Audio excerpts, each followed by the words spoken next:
Hi there, thanks for joining me. In this Repricer.com video, we're going to take a look at some of the reporting features available to you in the app. In order to compete as best as you can, it's important to better understand your products, how they're repricing, and how you could improve. This is where our reporting features come in. To bring up your reports, go to Reports on the left-hand side of your screen. Here in the Reports section, there are a lot of possible reports that you can download. These cover wide areas such as sales, inventory, buy box, and others.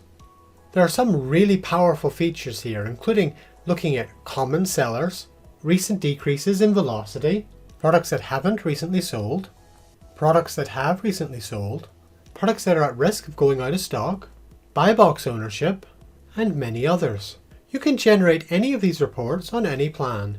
Once you click to generate a report, your report will appear on the Generated Reports tab. Just click to download it. If you're looking for something a little more custom, you can generate a custom report if you're on our Ultimate plan. In the custom report, you have a lot more power to choose what sort of information you want to display and how.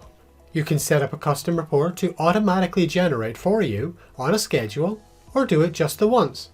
When you create a custom report, you can also save it to use it later. What I'd recommend you do is take a look at the various reports available and see which works well for your business. If you're using our API, you can also schedule and download reports directly from it. If you'd like to learn more about some of the other insight features available in Repricer.com, have a look at some of the other YouTube videos available. If you haven't started with Repricer.com yet, start a 14-day free trial, no credit card required, or book a demo with one of our helpful team. Thanks for joining us today and have a great day.